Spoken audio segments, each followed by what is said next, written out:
Assalamualaikum warahmatullahi wabarakatuh. Perkenalkan, nama saya Sneharunisa, NIM 22222000042 dari semester 4, kelas 4B. Saya ingin membacakan cerpen berjudul Mak Jarim, karya saya sendiri, Sneharunisa. Aku ingin mati di hari Jumat, ucap si nenek berusia 79 tahun yang dikenal dengan nama Mak Jarim. Dengarkan Tuhan, aku ingin mati. Tubuh dengan kaki yang kaku itu selalu berbaring di atas kasurnya. Ia merasa sangat lelah. Dari raut wajah itu, sendu nampak terlihat walau di sampingnya selalu ditemani anak kecil berumur 5 tahun. Ya, itu cucunya. Setiap aku datang menjenguk, hanya kata-kata itu yang selalu kudengar dari mulutnya. Kesal dengan perkataan yang berulang-ulang itu, bolehkah aku membantu wujudkan impiannya mati di hari Jumat? Jaga dirimu sendiri, ucap Mas Jarim itu pada anak kecil di sampingnya. Kalimat itu pun sering didengar olehku. Tetapi anak kecil ini memahami ucapannya saja tidak. Cucunya sengaja dibiarkan bermain dengan nenek itu untuk menghiburnya. Tetapi kenapa Mak Jarim tak pernah terhibur? Apa yang membuat ia begitu terlihat kesusahan dan kurang mensyukuri keadaan itu? Cucu dari anak terakhirnya itu sangatlah lucu. Ibu dari anak kecil itu pun merawat Mak Jarim dengan baik. Bahkan tetangganya ini peduli dengan menyia-nyiakan waktu untuk mendengar keluh kesahnya yang tak henti-henti. Semakin tua, ia semakin berharap cepat mati. Setiap hari Jumat datang, nyawanya tidak melayang. Ia terlihat sangat takut saat masih bernapas di hari Sabtunya. Sehingga datanglah hari itu. Di hari Jumat kesekian yang ditunggunya. Anak Mak Jarim berlari ke arah rumahku malam-malam, meminta-minta tolong. Saat datang ke kamarnya, Mak Jarim bernafas tidak beraturan. Matanya melototi ke arah atap-atap kamar. Keinginannya itu akhirnya dikabulkan juga oleh Tuhan. Sayang sekali jam dinding melajukan jarum jamnya tepat menjadi pukul 1 di nafas terakhirnya. Ya, ia meninggal di hari Sabtu. Ya sudahlah, bagaimanapun keinginan Mak Jarim cepat mati tetap tercapai juga. Kenapa kau diceraikan suamimu? Saya tidak tahu, Mak. Bagaimana kamu tidak tahu? Anakmu ini baru berumur 3 tahun. Tegas diriku mengingatkan. Karena ulahmu, anak ini tidak mendapatkan kasih sayang sosok ayah. Kembalinya anak bontotku ini sejatinya tidak membuatku kaget. Baru 4 tahun umur pernikahannya, sudah tidak bisa dipertahankan lagi. Sikap pemalas dan tidak becusnya menjadi seorang istri sudah kudengar langsung dari mulut mantan suaminya itu. Betapa sabarnya sang suami menahan diri sampai akhirnya puncak itu tak terbendung. Tetapi kenapa? Kenapa tempat pelariannya harus ke rumahku?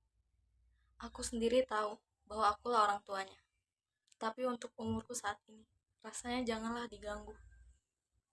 Dia tidak ingin kabar perceraiannya itu diketahui oleh kakaknya yang bahagia dengan rumah tangganya di Pulau Seberang. Memintaku sembari memelas. Aku tahu dia gengsi pada kakaknya itu. Sifat itu tidak pernah berubah dari dulu. Aku benar-benar terganggu dengan teriakan anak berusia 3 tahun ini. Bukannya tidak menyukai. Bagaimanakah jika seorang lansia yang membutuhkan ketenangan ini selalu mendengar suara keributan? Baiklah, tidak apa jika ibunya selalu ada. Tetapi ini tidak. Mau bagaimanapun, tetap aku bersikap ramah pada anak kecil yang malang itu.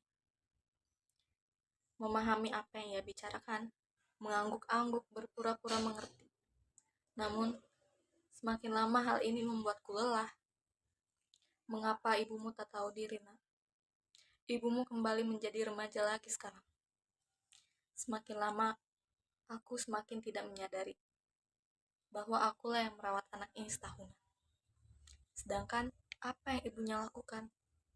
Ia menggunakan uang kiriman dari putri sulungku yang ditujukan untukku setiap sebulan sekali. Dia menggunakan uang itu dengan berbelanja sesuka keinginannya. Apa dia pikir aku bodoh? Anakku yang tidak tahu diri itu semakin menikmati hari-harinya. Sekarang, di rumahku ini, aku layaknya bukan orang tertua. Ia menganggapku sosok yang gagah betul. Kerjaanku menjadi berlipat-lipat ganda. Aku tahu kau memiliki kesusahan, nak. Jalanmu menikah muda tidak semulus orang-orang.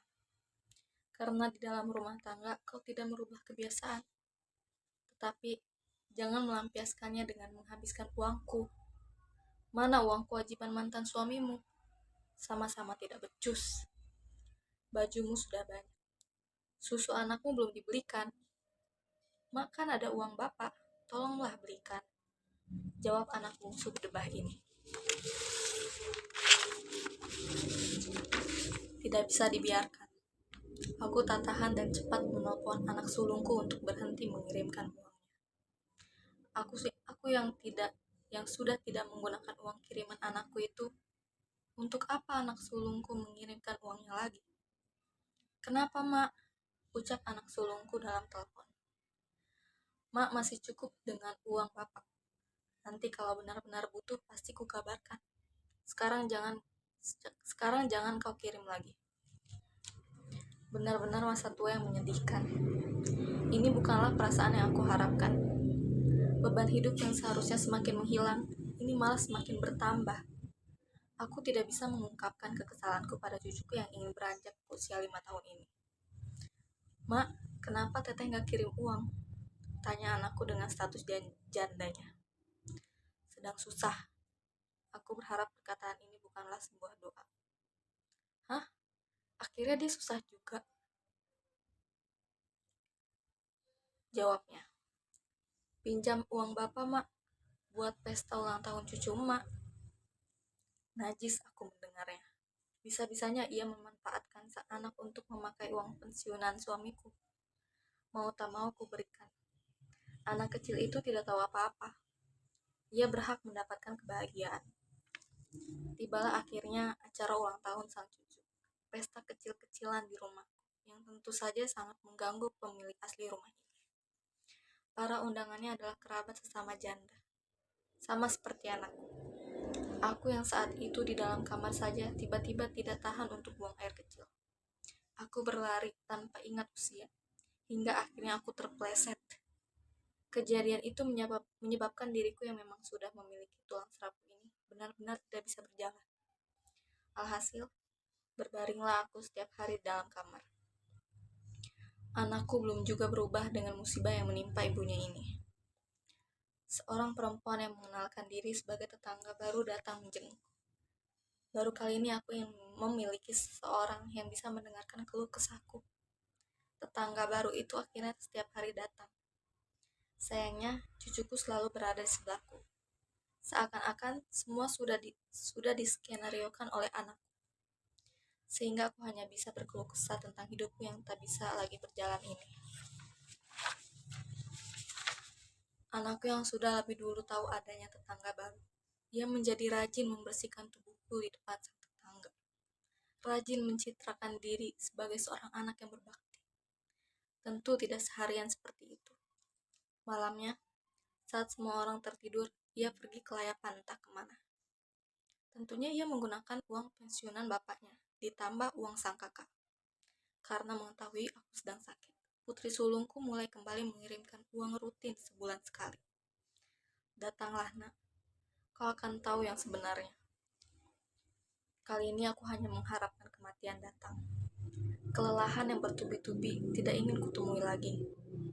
Dengan matinya aku, semua uang dalam genggaman anak sialan itu akan perlahan menghilang juga. Jadi, sekarang ini aku hanya mengharapkan kematian. Ya, di hari Jumat. Pernah aku dengar di kajian-kajian agama yang tayang setelah waktu subuh di televisi. Mati di hari Jumat merupakan sebuah keberuntungan. Setidaknya segala susah payahku selama ini terbayarkan dengan matinya aku di hari Jumat. Tapi, mengapa kematian yang ditunggu ini benar-benar lama? Apa yang salah denganku, Tuhan? Tubuh kurus kerontang, tidak bisa berjalan, tidak bisa apa-apa lagi. Sudahlah pantas aku ini mati. Hari-hari berganti tanpa berhentinya detak jantungku di tubuh ini. Di hari Jumat yang kesekian ini, tidak bisa kubiarkan lari. tunggu sampai malam. Aku masih bernafas. Tidak bisa aku biarkan. Kali ini aku menahan nafasku lama-lama. Lama sampai aku tersedak. Aku coba lagi, menahannya dengan lama. Hingga akhirnya kurasa tubuh bergemetar hebat. Rasa sakit tiba dan datang bertubi-tubi, seperti ditarik dan dicabutnya roh dalam jiwaku. Dengan penglihatan yang mulai gelap gulita. Tangerang, 10 Maret 2022. Terima kasih. Wassalamualaikum warahmatullahi wabarakatuh.